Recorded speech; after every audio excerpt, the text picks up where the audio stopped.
अस्सलामुअलैकुम वरहमतुल्लाहि वबरकातुहू। अज़ीज़ तलबा, मैं मोहम्मद शहज़ाद ख़ान आप तमाम ही का अपने इस चैनल एस के एजुविज़न में दिल की गहराइयों से इस्तकबाल करता हूँ। आप तमाम ही का हमारे इस चैनल में खैर मकदम है। उम्मीद करता हूँ आप सभी खैर आफ़ियत से होंगे और खुश व खुर्रम ज़िंदगी गुजार रहे होंगे।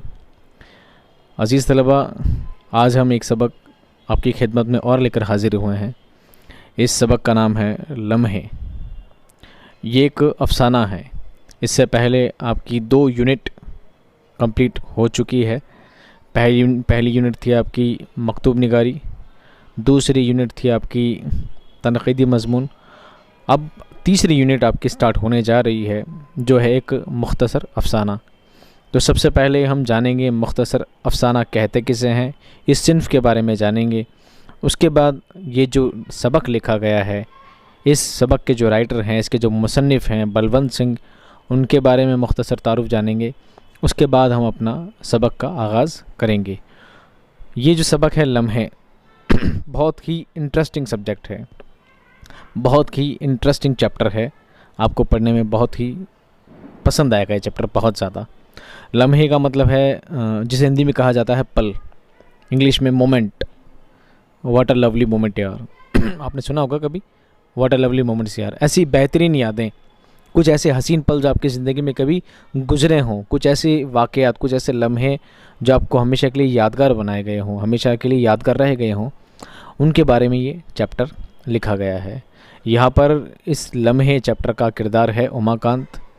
तो उमाकांत का एक ऐसा लम्हा जो उसके लिए हमेशा के लिए यादगार रहेगा, या ये लम्हा बहुत ज़्यादा उसके लिए ख़ास था, कुछ ऐसा इसमें बलवंत सिंह ने उमाकांत के ज़रिए आपको बताने की कोशिश की है। बहुत ही इंटरेस्टिंग चैप्टर है, आपको पढ़ने में बहुत पसंद आएगा और बड़ा मज़ा आएगा आपको पढ़ने में। तो सबसे पहले हम शुरू करते हैं और जानने की कोशिश करते हैं कि अफ़साना कहते किसे हैं। ठीक है, मुख्तसर अफ़साना। मुख्तसर अफ़साना जिसे कहते हैं इंग्लिश में शॉर्ट स्टोरी, क्या कहा जाता है, शॉर्ट स्टोरी। यह 11th क्लास और 12th क्लास दोनों के लिए ही टॉपिक है। दोनों ही क्लास में इसके बारे में सवालात पूछे जाते हैं। कई बार अफ़साना के आगाज़ और इर्तिक़ा के बारे में भी सवालात अदब से लिए जाते हैं। तो पहले इस सिन्फ़ के बारे में हमारा जानना बहुत ज़रूरी है, उसके बाद ही हम इसके बारे में समझ पाएंगे और इसको दिलचस्पी के साथ पढ़ पाएंगे। मुख्तसर अफ़साना। मुख्तसर अफ़साना जदीद दौर की अहम नसरी सिन्फ़ है। इसके ज़रिए किसी शख्स की ज़िंदगी के एक पहलू या किसी वाक़या का बयान इस तरह किया जाता है कि पढ़ने वाले के दिलो दिमाग पर उसका गहरा असर पड़े। जदीद दौर यानी मॉडर्नाइजेशन। ठीक है, जदीद दौर मतलब नया दौर। इस नवीन कल्चर में, इस नए दौर में एक नई सिन्फ़ है, और इस सिन्फ़ में क्या होता है, किसी वाक़ये को इस तरह पेश किया जाना, बहुत छोटे से कम अल्फाज में इस तरह पेश किया जाना कि पढ़ने वाले पर बहुत गहरा असर छोड़ जाए, बहुत गहरी छाप छोड़ जाए। कि जब वो अफ़साना पढ़ चुका हो, जब वो अफ़साना कंप्लीट हो चुका हो, जब वो उस अफ़साने को पूरा मुकम्मल पढ़ चुका हो, तो कई अरसे तक उसके जहन में वो बात घूमती रहती हो और उसको कुछ सोचने पर मजबूर कर दिया जाए। ठीक है, उसे कहते हैं मुख्तसर अफ़साना। आगे देखिए, अफ़साने की मुतअद्दिद तारीफ़ें की गई हैं। एक मुमताज़ मगरिबी अदीब का कहना है कि अफ़साना ऐसी नसरी कहानी है जो एक ही नशिस्त में पढ़ी जा सके। नशिस्त कहते हैं बैठक को।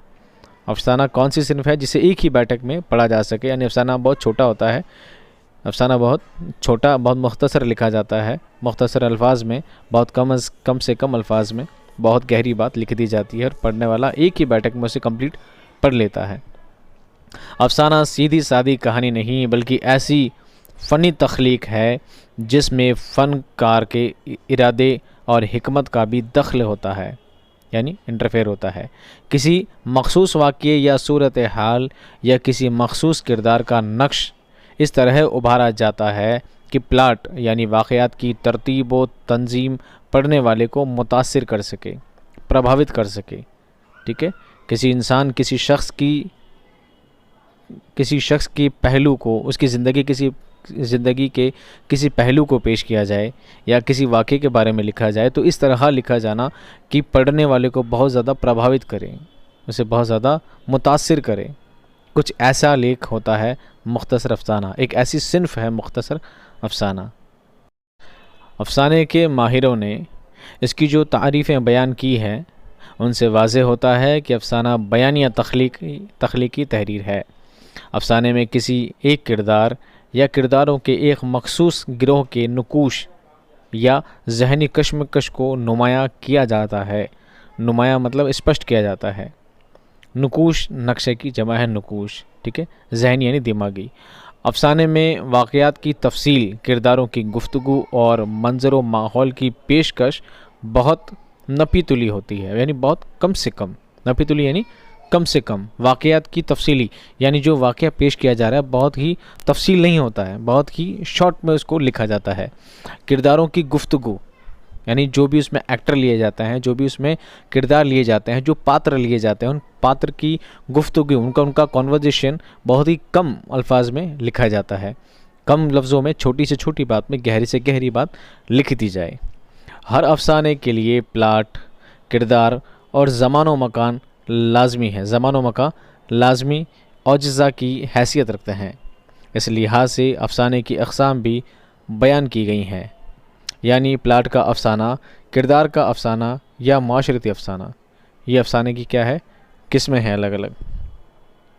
अफसाने की कामयाबी के लिए कुछ नाक़दीन अफसाने निगार के नुक्ता नज़र को अहम करार देते हैं। अफसाना निगार के असलूब में रमज़, किनाये और तासीर को भी ज़रूरी समझा जाता है, ठीक है। ये अफसाने की ज़रूरी औजज़ा हैं। उर्दू में मुख्तसर अफसाने का आगाज़ 20वीं सदी के साथ हुआ। सबसे पहले प्रेमचंद और सज्जाद हैदर यलदरम के अफसाने सामने आए। उनके फ़ौरन बाद कई अफसाना निगार उभरे। मिसाल के तौर पर अहमद अकबराबादी, सुल्तान हैदर जोश, नियाज़ फ़तेहपुरी और हिजाब इम्तियाज़ अली वग़ैरह। ये सारे कौन हैं? ये सारे कौन हैं? अफसाना निगार हैं, जिन्होंने एक एक करके नए नए अफसाने लाने की कोशिश की है। ये इब्तदाई दौर के अफसाना निगार हैं, जब शुरुआत में अफसाना लिखे जाने लगे थे। कब? 20वीं सदी में। 1936 में तरक्की पसंद तहरीक का आगाज़ हुआ। इससे चंद बरस पहले अंगारे के नाम से बागियाना कहानियों का एक मजमुआ शाया हो चुका था। इन कहानियों ने मौजू और फ़न दोनों एतबार से नए तजुर्बों की बुनियाद डाली। उसके बहुत पहले प्रेमचंद 1880 था। 1936 आपकी विलादत और इंतकाल का ये टाइमिंग है, ने उर्दू अफसाना निगारी को उरूज पर पहुंचा दिया। उरूज पर कहते हैं टॉप पर पहुंचा दिया। अफसाना निगारी को टॉप पर पहुंचाने वाले कौन हैं?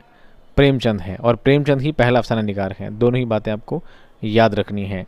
और प्रेमचंद ने जो अफसाने लिखे हैं उनकी मिसाल, वो मिसालें, उनकी मिसाल जैसा कोई नहीं, उनके जैसा कोई नहीं। प्रेमचंद ने जो अफसाने लिखे हैं उसकी मिसाल कोई दूसरा नहीं है। उनके बराबर उस कद पर, उस पद पर, उनके दर्जे तक कोई भी आज तक पहुंच नहीं पाया है। प्रेमचंद ने इतने बाकमाल अफसाने लिखे हैं। प्रेमचंद ने हकीकत निगारी और नफ्सियाती किरदार निगारी के साथ मशरिकी यूपी की देहाती ज़िंदगी और कौमी ज़िंदगी के मसाइल की तर्जुमानी की। कौमी मसाइल, कौमी ज़िंदगी के मसाइल, यानी प्रेमचंद के ज़्यादातर अफसाने देहाती यानी कहते हैं गरीबी वाली ज़िंदगी के अफसाने हुआ करते हैं, और रियलिस्टिक समझते हैं ना, बिल्कुल सच्चाई को उकेरता हुआ सच्ची कहानियाँ, यानी एक मौका, एक हालात, यानी उस कहानी में कोई बंडल नहीं है, उन कहानी में कोई ब्लंडर नहीं, कोई बंडल नहीं, उन कहानियों में कोई फेक नहीं है, बिल्कुल प्योर। जैसा कि मौका होता है, जैसा कि माहौल होता है, उस माहौल की ऐसी अक्कासी की है कि बिल्कुल सचमुच उन कहानियों को आपने अफसानों में ऐसे पेश किया है जैसे सब कुछ उनके पढ़ने वाले की आंखों के सामने हो रहा हो। और जब इंसान पढ़ चुका हो तो उसके जहन में वो बातें बहुत घर कर जाए, उसके जहन में घर कर जाए, उसके दिल में चुभ जाए वो बातें। कुछ इस तरह से आपने अफसाने लिखे हैं, देहाती ज़िंदगी वाली, परेशान वाली, दर्दमंद वाली, तकलीफ़ ज़्यादा लोगों की तकलीफ़ों को आपने बयान किया है, ठीक है। आपने राजा महाराजाओं की कहानी को नहीं लिखा है, आपने लिखा है गरीब गुरबा की तकलीफ़ों को लिखा है, ताकि वो बातें लोगों के सामने आए। राजा महाराजाओं की कहानियाँ सभी लिखते हैं, परियों की कहानियाँ सभी लिखते हैं, शहजादों की कहानियाँ सभी लिखते हैं, बड़े बड़े लोग कहानियाँ सभी लिखते हैं, उन गरीब गुरबा का क्या। प्रेमचंद का हीरो कौन है? वो गरीब इंसान, वो मज़दूर इंसान, जो हमारे मुल्क की नींव है, जो हमारे मुल्क में एक कह सकते हैं कुन रुकन है, ख़ास है, हमारे मुल्क की नींव है, हमारे मुल्क का जोड़ है। एक सबसे अहम किरदार वो मज़दूर, वो गरीब गुरबा जो इस मुल्क में रहता है, जिसकी तरफ कोई ध्यान तवज्जो नहीं दी जाती है। एक ऐसे इंसान की तरफ तवज्जो दिलाने की कोशिश की है, एक ऐसे इंसान की तरफ ध्यान दिलाने की कोशिश की है प्रेमचंद ने अपने अफसानों से, अपनी कहानियों से। उसके बाद सआदत हसन मंटो, कृष्ण चंद्र, राजेंद्र सिंह बेदी, अज़मत चुग़ताई, ग़ुलाम अब्बास, हयातुल्लाह अंसारी, अहमद नदीम क़ासमी और बलवंत सिंह के हाथों उर्दू अफसाने ने बहुत तरक्की की। ठीक है, ये इतने सारे अफसाना निगार हुए हैं, यानी इन अफसाना निगारों ने इस अफसाना निगारी को बहुत बामे उरूज पर पहुंचाया, यानी बहुत ऊंचाई पर लेकर गए। इनके अफसाने बहुत ही खूबसूरत और बहुत ही अच्छे अंदाज में लिखे गए हैं। आज़ादी के बाद उभरने वाले अफसाना निगारों में क़ुर्रतुल ऐन हैदर नुमाया हैसियत रखती हैं। कब? आज़ादी के बाद 1960 के लगभग उर्दू में अलामती अफसाने का आगाज़ हुआ। इस रंग के नुमाइंदा अफसाना निगार इंतज़ार हुसैन, सुरेंद्र प्रकाश, अनवर सज्जाद, बलराज मेनरा, नैयर मसूद और खालिदा हुसैन हैं। हकीकत निगारी की रिवायत को आगे बढ़ाने वालों में हयातुल्लाह अंसारी, ख्वाजा अहमद अब्बास, अहमद नदीम क़ासमी, शौकत सिद्दीकी, अशफाक अहमद, रामलाल, जोगिंदर पाल काबिल ज़िक्र हैं, या जो ज़िक्र के काबिल हैं। नई नस्ल के कई अफसाना निगारों ने बराह रास्त तर्ज बयान के बजाय अलामती तर्ज बयान को तरजीह दी है, यानी बढ़ावा दिया है। तो ये सारे अफसाना निगार हैं जिनके नाम बहुत ज़्यादा अच्छे ढंग से लिया जाता है, यानी बहुत अफसाना निगारी में बहुत बड़ा नाम लिया जाता है इन लोगों का। ये बहुत बड़े बाकमाल अफसाना निगार हैं जिनके नाम यहाँ पर बारी बारी दिए गए हैं। लेकिन इन सारे अफसाना निगारों में प्रेमचंद सबसे टॉप पर हैं और हमेशा रहेंगे। उनके जैसे अफसाने आज तक कभी किसी ने, ना तो उनसे पहले किसी ने लिखे थे, ना उनके बाद कोई लिख पाया है। हाँ, बाकी सभी के अफसाने बहुत अच्छे हैं, बहुत सलीस हैं, बहुत बेहतर हैं, बहुत बेहतर से बहुत ही ज़्यादा बेहतर हैं, बेस्ट हैं, पर वो प्रेमचंद के अफसाने नहीं हैं। प्रेमचंद के अफसानों का लेवल एक अलग ही लेवल रखता है। तो यहाँ पर आपके मुख्तसर अफसाने का तारुफ क्या होता है, ख़त्म होता है। अब हम जानेंगे एक ऐसे अफसाना निगार जिन्होंने उमाकांत किरदार के ज़रिए अपनी पूरी बात को पेश करने की इस चैप्टर में कोशिश की है। तो वो हैं, कौन है? बलवंत सिंह। तो हम पहले बलवंत सिंह का तारुफ जानेंगे, मुख्तसर तारुफ जानेंगे, उसके बाद हम चैप्टर को शुरू करेंगे। बलवंत सिंह 1920-21 ता 1986, यानी आपकी विलादत 1920-21 थोड़ा कन्फ्यूजेबल वर्ड है। आपकी विलादत में क्या है, थोड़ा कन्फ्यूजन है, 20 में भी हो सकता है, 21 में भी हो सकता है, और आपका इंतकाल 1986 में हुआ था। वैसे एग्ज़ाम में कन्फ्यूजन क्रिएट करने वाले सवाल कभी भी नहीं आते हैं, तो आपको फिर भी कंफर्म रखना है कि 1920 है या 21 है, आपको दोनों ही याद रखने हैं। अगर एग्ज़ाम में ऑप्शन आएगा ABCD में से तो 1920 आएगा या 21 आएगा, 19-20-21 दोनों एक साथ ऑप्शन में नहीं आएंगे। ठीक है। वैसे एक बच्ची है शाजिया कमर, उसने मुझसे एक सवाल के दौरान मैंने जवाब दिया था कि सैयद एहतशाम हुसैन कहाँ पैदा हुए थे, तो मैंने जवाब दिया था B इलाहाबाद, लेकिन असल जवाब क्या था उसका, आज़मगढ़। वो बच्ची बिल्कुल करेक्ट थी।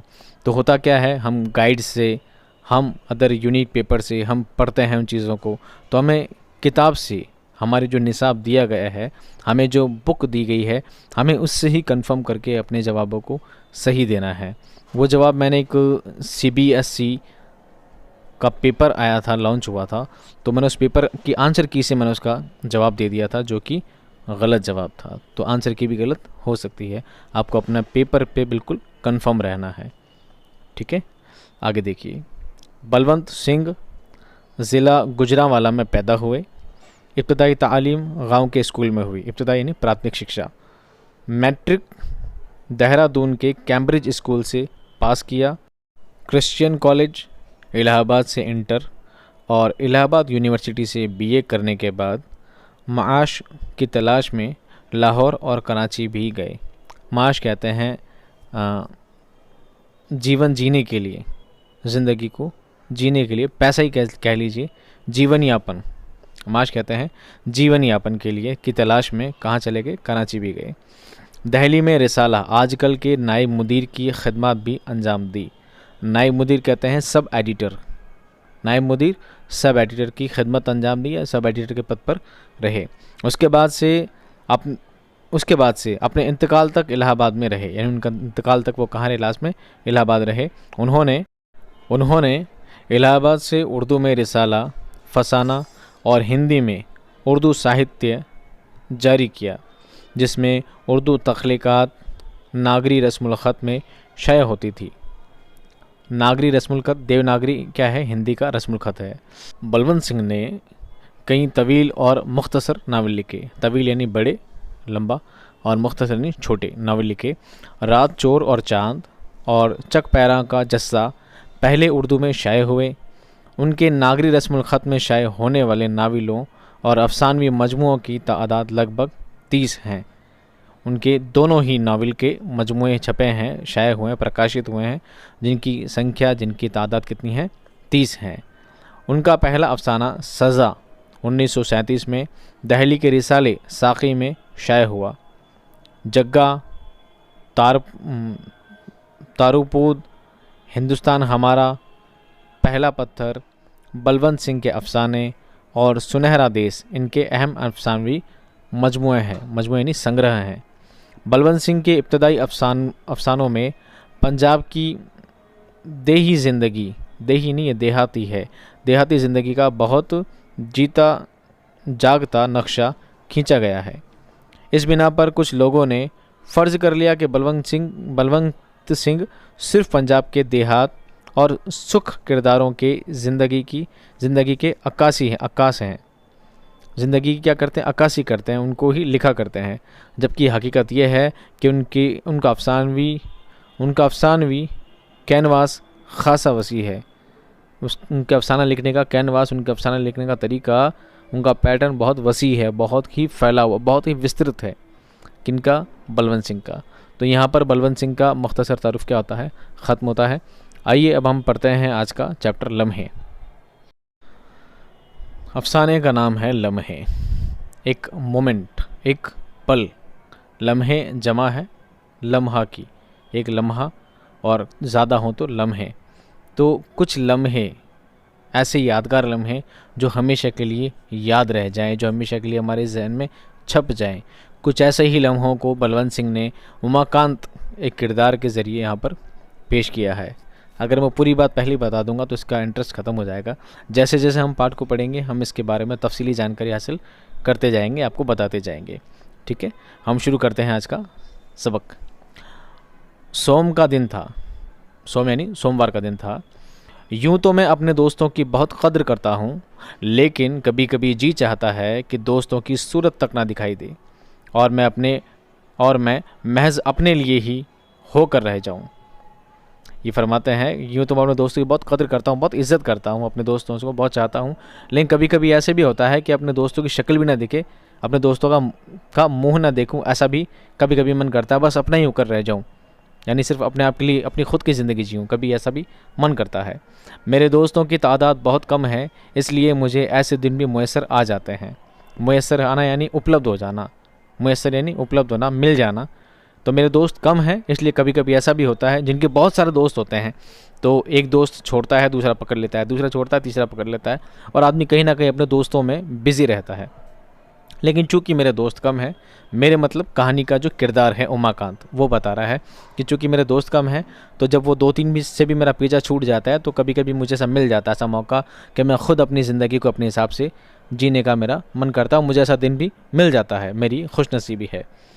जिस रोज़ का मैं ज़िक्र कर रहा हूँ, जिस रोज़ के बारे में बता रहा हूँ, वो उसी किस्म का दिन था सुबह का वक्त था। पेशतर उसके कि कोई दोस्त मेरे मकान पर पहुंचकर उमाकांत उमाकांत के नारे लगाता। मैं चाय से फारिग होकर घर से निकल खड़ा हुआ। पेशतर के इससे पहले, पेशतर का मतलब इससे पहले वो दिन भी ऐसा ही था। मैं जिस दिन की बात कर रहा हूँ आपके सामने, वो दिन भी ऐसा ही था कि मेरा मन था कि आज कोई दोस्त का थोपड़ा मुझे ना देखने को मिले, आज कोई दोस्त फिर मेरे ना चिपक जाए, और कोई दोस्त उमाकांत उमाकांत आकर मेरे घर पे आकर नारा ना लगा दे, यानी चिल्ला चिल्ला कर मेरा नाम ना पुकारने लगे। उससे पहले ही मैं चाय से फारिग हुआ, यानी चाय पीकर फ्री हुआ और घर से निकल खड़ा हुआ, यानी घर से निकल गया। ना बीवी ना बच्चे, ना मुलाजमत ना कारोबार, ना खुशी ना गम ना गमी, अजब वीरान कैफियत में ज़िंदगी बसर हो रही थी। इस किरदार के बारे में क्या बता रहे हैं उमाकांत, क्या बता रहे हैं? ना तो उनकी बीवी है, अब जब बीवी नहीं तो बच्चे भी नहीं है, जाहिर सी बात है। ना बीवी है ना बच्चे हैं, ना मुलाजमत यानी कोई नौकरी नहीं है, ना कारोबार कोई बिज़नेस भी नहीं है। नौकरी भी नहीं है, बिज़नेस भी नहीं है, बीवी भी नहीं है, बच्चे भी नहीं है, और खुशी भी नहीं है, गम भी नहीं है, कोई खुशी भी नहीं, कोई गम भी नहीं है। एक अजब वीरान सी कैफियत में, एक वीरान वाली हालत में ज़िंदगी बसर हो रही है, गुजर रही है धीरे धीरे। मेरी बेकारी से घर वालों की नाखुशी के बाअस दिल पर उदासी छाई रहती है। घर वालों की नाखुशी, घर वाले खुश नहीं है, क्यों? क्योंकि मैं बेकार हूँ, बेरोज़गार हूँ। कोई जिम्मेदारी ना होने की वजह से दिमाग हल्का रहता था। अपनी बीवी ना होने के सबब से जहन पर रोमानियत का तसल्लुत था। ठीक है, जब कोई जिम्मेदारी नहीं होती तो दिमाग कैसा रहता है? हल्का रहता है। जब आप पर कोई जिम्मेदारी नहीं होगी, आप पर कोई बर्डन नहीं होगा, तो दिमाग कैसा रहेगा? हल्का रहेगा, फ्री माइंडेड आदमी एकदम। तो मुझ पर कोई जिम्मेदारी नहीं थी, बीवी बच्चे कारोबार बिजनेस नौकरी कुछ भी नहीं था, इसलिए दिमाग कैसा रहता था? हल्का रहता था। और चूंकि मेरी बीवी भी नहीं थी, इसलिए हमेशा रोमानियत का गलबा रहता था, रोमानियत का तसल्लुत कहते हैं छाए रहने को, रोमानियत कहते हैं रोमांटिक, हमेशा रोमांस छाया रहता था। जब बीवी नहीं होती ना तो आदमी बड़ा रोमांटिक रहता है। हालांकि शहजाद साहब ऐसे नहीं हैं, बट अक्सर ऐसा होता है जब इंसान की बीवी नहीं होती है ना तो उसको क्या हर तरफ रंगीनियाँ ही नज़र आती है, एक अलग ही रोमांस में इंसान जिया करता है। लेकिन इस चैप्टर में वो रोमांस को थोड़ा अलग तरीके से पेश किया गया है। जब आप चैप्टर पूरा पढ़ेंगे, मैं जैसे बताता जाऊंगा आपको, तो आपको पता लगेगा कि यहाँ रोमांस का मतलब कुछ और है, उस रोमांटिकनेस का मतलब कुछ और है। आगे देखिए। बस स्टैंड पर पहुंचकर देखा कि कनॉट पैलेस जाने के लिए बस तैयार खड़ी है। अंदर इक्का दुक्का मुसाफिर बैठे हैं। कोट की कॉलर दुरुस्त करता हुआ बस के अंदर दाखिल होना अंदर चला गया। इक्का दुक्का यानी एक दो लोग ही दिख रहे हैं। कहाँ पर? बस स्टैंड पर एक बस है जो कनॉट प्लेस जाने के लिए क्या है? तैयार है, जाने ही वाली है। और बस के अंदर इक्के दुक्के मुसाफिर यानी इक्के दुक्के यात्री, एक दो यात्री ही दिख रहे हैं। और कोट की कलर यानी अंदर आदमी चढ़ता है ना बस में जैसे ही आदमी चढ़ता है अपने कपड़ों को दुरुस्त करता है, तो उस तरह कोट की कॉलर को दुरुस्त करता हुआ मैं बस में चढ़ गया। 8 बजे थे। भला सर्दी के मौसम में किसी को क्या पड़ी थी कि घर की गर्म फिज़ा से निकलकर बाहर को उठ भागे। चुनाचे बस में एक अजीब सुकून तारी था। सुकून तारी कहते हैं छाए रहने को। तो 8 बजे थे, सर्दी का मौसम था, 8 बजे थे, और किसी को क्या ज़रूरत थी कि इसी सर्दी के मौसम में, जब इंसान चाहता है कि मैं रज़ाई में घुसा रहूँ उस गर्मी वाले मौसम में, उस गर्मी वाले कैफियत में, घर के गर्म माहौल में घुसा रहूँ, कौन चाहेगा सर्दी के ऐसे मौसम में बस में जाकर बैठना, हवा के झोंके में जाकर बैठना? कोई नहीं चाहता था। हालांकि मैं भी नहीं चाहता था, पर क्या हुआ, मुझे तो अपने दोस्तों से पीछा छुड़ाना था, इसलिए मैं वहाँ से उठ भाग खड़ा हुआ इसी सर्दी के मौसम में। और ठंड ज़्यादा थी तो इस वजह से बस में बहुत ही कम यात्री थे, बहुत ही कम लोग दिख रहे थे। और बस में क्या था? सुकून तारी था, एक बिल्कुल शांत वातावरण था उस बस के अंदर, ज़्यादा भीड़ भाड़ नहीं थी। चंद लोग एक दूसरे से परे परे बैठे धीरे धीरे बातें करने में महू थे। महू कहते हैं व्यस्त को या खोए रहने को। थोड़े बहुत ही लोग थे और वो भी एक दूसरे से क्या धीरे धीरे बातें कर रहे थे सर्दी में, और उस बातें करने में क्या खोए हुए थे, अपनी अपनी बातों में सारे मगन थे। मैंने पहले औरतों और लड़कियों का जायज़ा लिया, जैसा कि इनका मिजाज है। ये तो घर से क्या निकले हैं, आज कुछ तूफ़ानी करते हैं। ठीक है, इनका कुछ मूड ऐसा ही है आज कि आज कुछ तूफ़ानी करते हैं, आज कुछ नया करते हैं, और अपने दोस्तों से पीछा छुड़ाते हैं और दिन को कुछ नया बनाते हैं, दिन को रंगीन बनाते हैं। ये इसी मिजाज से हैं और इसी नीयत से आज घर से निकले हैं। तो जब बस में चढ़े तो उन्होंने औरतों लड़कियों का क्या लिया, जायज़ा लिया, मतलब उनका निरीक्षण किया, उनकी तरफ उनका इंस्पेक्शन किया, उनको देखा भाला। देखने पे क्या मालूम हुआ, ये देखिए, 3 लड़कियां थी और 2 औरतें थी। लड़कियां गोरी थी, 2 चोटियाँ, आंखें बड़ी ना छोटी, बातें मीठी ना फीकी। दूसरी औरत की जानिब देखा, जानिब कहते हैं तरफ को। पहले लड़कियों की तरफ देखा, लड़कियां गोरी चिट्टी थी, खूबसूरत थी, चोटियां थी, आंखें बड़ी बड़ी थी। ये सब बातें वो आपस में देख देख कर निहार रहे हैं। फिर देखा दूसरी तरफ देखा, दूसरी औरत की तरफ देखा। हरे राम, एक्सक्लेमेटरी साइन है यहाँ पर, विस्मयादी बहुत, अरे बाप रे, कहते ना, हरे राम, सूरज से बिल्कुल आया लगी। आया कहते हैं वो बच्चों को पालने के लिए, बच्चों का ख्याल रखने वाली जो नौकरानी कह लीजिए कि रखी जाती है औरत, ठीक है, उसे क्या कहते हैं, आया कहते हैं। तो ऐसी लगी जैसे कोई आया थी, उस औरत की शक्ल से ऐसा लग रहा था, शायद सचमुच आया ही हो। खैर, उसकी शक्ल से ऐसा लग रहा था जैसे वो क्या आया लग रही हो, और क्या पता सच में आया ही हो, मुझे तो शक्ल से ऐसा लग रहा था, इतनी बदी शक्ल। खैर, अब एक औरत का जायज़ा लेना बाकी था, अब एक औरत को और देखना बाकी था। वो मेरी जानिब पीठ मोड़े बैठी थी, उसके कंधे पर नन्हे बच्चे का सिर टिका था और एक बच्ची सामने की सीट पर बैठी थी। गोया वो कम से कम 2 बच्चों की माँ थी, कम से कम एटलीस्ट, ठीक है, कम से कम 2 बच्चों की माँ थी, ऐसा उसे महसूस हो रहा था। किससे महसूस हो रहा था, वो जो आखिरी लड़की या आखिरी औरत बची थी, वो जो आखिरी औरत बची थी जिसका जायज़ा लेना बाकी था कि अब एक औरत और बची है।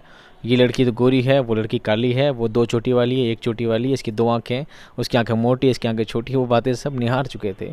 फिर 2-3 औरतों को देखा तो ये औरतें तो ऐसी लग रही शक्ल से आया हों, कोई नौकरानी जैसी लग रही थी शक्ल से। अब एक आखिरी औरत बच गई है, इसको भी देख लूँ तो एक बार सफ़र थोड़ा बढ़िया गुजर जाएगा। लेकिन देखने से पता लगता था कि उसकी गोद में एक छोटा बच्चा था और एक बच्ची सामने बैठी थी, एटलीस्ट कम से कम 2 बच्चों की माँ तो है। दिल पर मायूसी का जज्बा तारी होने लगा। मायूसी का जज्बा होना यानी दिल क्या होना है, धीरे धीरे मायूस होने लगा कि यार आज कोई एडवेंचरिंग लाइफ नहीं हो रही है, आज कुछ नया एडवेंचर नहीं हो पा रहा है। ऐसी कोई हसीन और जमील खूबसूरत परी तो है ही नहीं बस में कि उसे देख कर मेरा सफ़र सुकून से कट जाए। 20-25 मिनट का ये सफ़र यूं ही कट जाएगा, दिल बहलावे की कोई हसीन सूरत दिखाई ना देगी।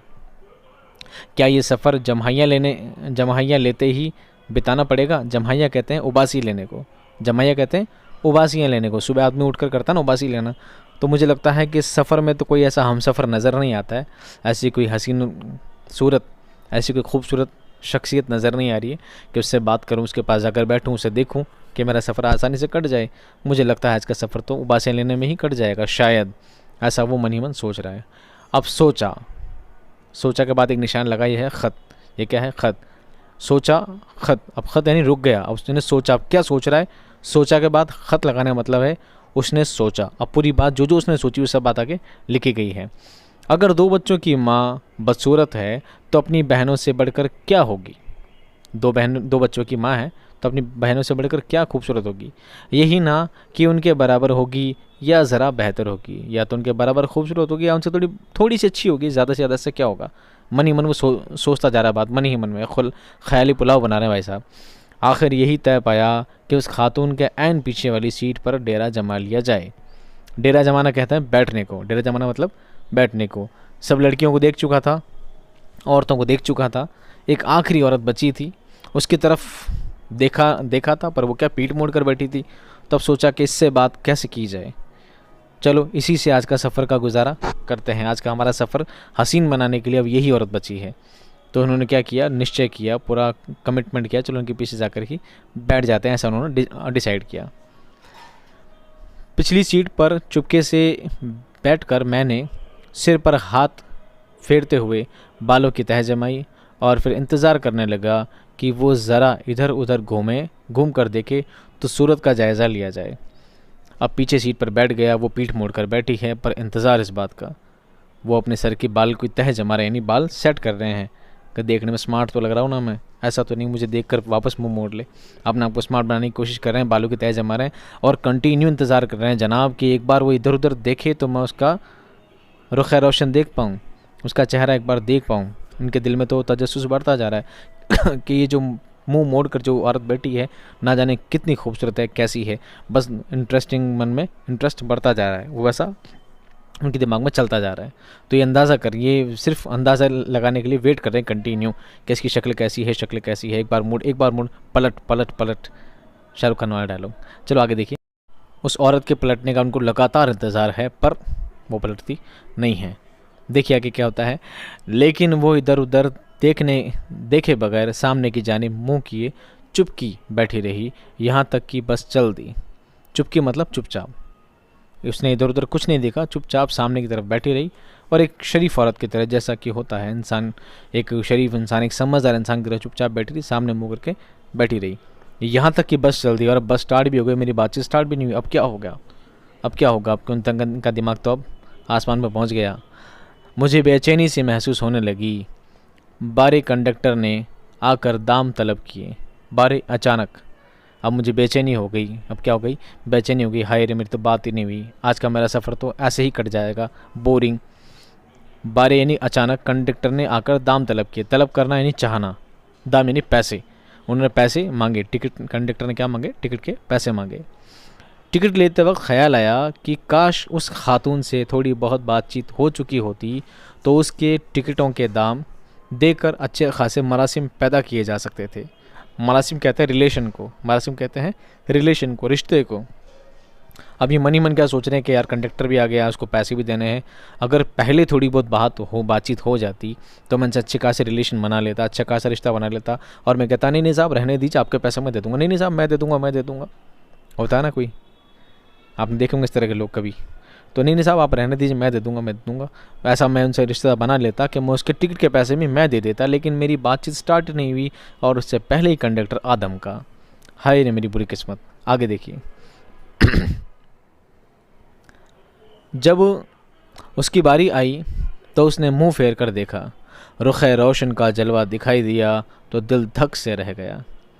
और जब उस औरत की तरफ कंडक्टर गया, कंडक्टर ने उसे टिकट के यानी टिकट के पैसे वसूल करने की बात की, तो औरत ने पैसे पकड़ाए होंगे, उसे पैसे झिलाए होंगे।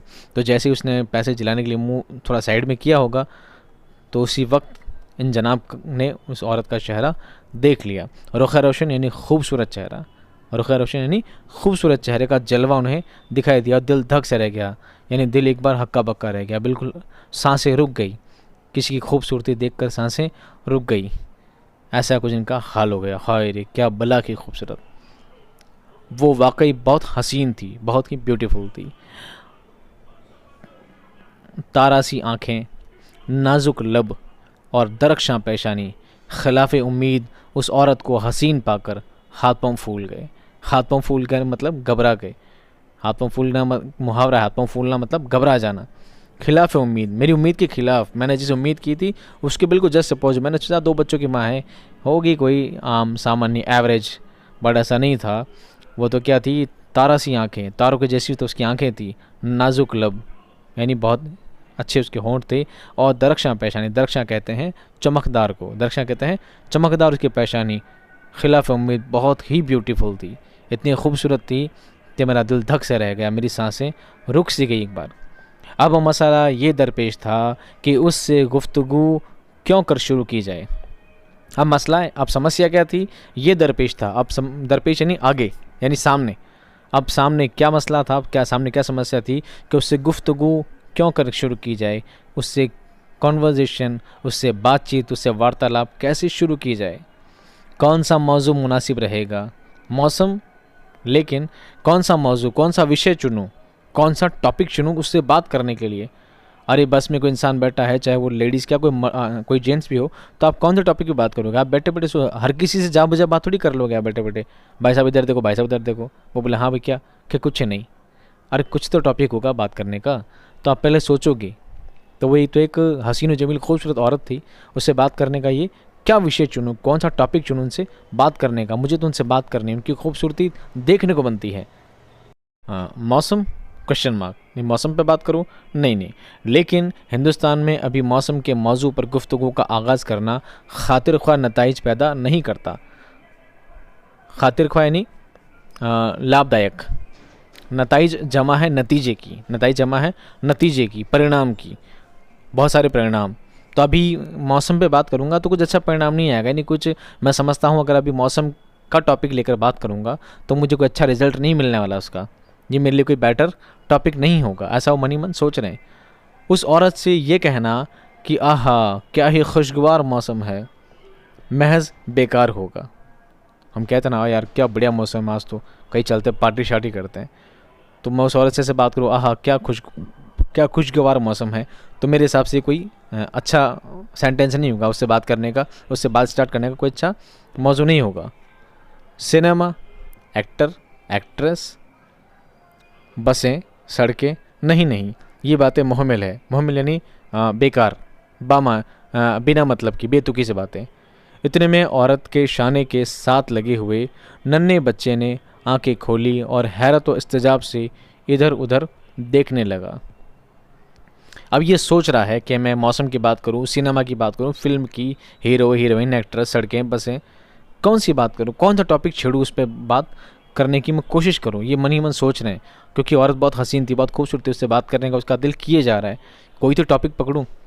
इतने में ये सोच ही रहे हैं तो क्या होता है, उस औरत के कंधे पर एक छोटा बच्चा होता है और उस बच्चे की आँख खुल जाती है, बच्चे की नींद खुल जाती है और बच्चा हैरत से, आश्चर्य से, इस्तेजाब यानी कहते हैं ताज्जुब को, इस्तेजाब कहते हैं ताज्जुब से, इधर उधर बच्चा देखने लगता है। बड़ा प्यारा बच्चा था, बहुत ही अच्छा बच्चा था, प्यारा बच्चा था। मैंने उसके गाल पर हल्की सी चुटकी ली तो उसके छोटे छोटे होठों पर मुस्कुराहट पैदा हुई। मैंने उसके गाल पर चुटकी ली तो बच्चा मुस्कुराने लगा। फिर मैंने दोनों उंगलियों से उसकी ठुड्डी को हल्के हल्के सहलाना शुरू किया तो वो हंसने लगा। मैं जानता था कि उसकी माँ को इस बात का इल्म हो चुका है। अब मैंने धीरे धीरे बच्चे के गाल सहलाए, कभी उसकी ठुड्डी सहलाई, कभी चुटकी ली, बच्चा मुस्कुराया, हंसा, यानी बच्चे से खेलना मैंने शुरू किया है। और इरादा क्या है उनका? इरादा यही है कि किसी तरह उस औरत से बात की जाए। और मुझे पता था मैं उस बच्चे के साथ खेल रहा हूँ, बच्चे को छेड़ रहा हूँ, तो मुझे पता उसकी माँ को भी ये बात पता लग चुकी है कि मैं बैठे बैठे घोंचे कर रहा हूँ। बच्चे के कानों के पीछे दांत के निशान दिखाई दे रहे थे। मैंने जुर्अत से काम लेकर पूछा, जुर्अत कहते हैं हिम्मत से। बच्चे के कान के पीछे दांत के निशान होते हैं, दांत समझते हो ना, दांत खुजली के निशान थे। तो मैंने हिम्मत करके अब पहला सेंटेंस, पहला वाक्य स्टार्टिंग कर ही दी बात की। मैंने हिम्मत करके पूछ ही लिया, क्यों जी, नन्हे के कानों के पीछे दांत हो रहा है?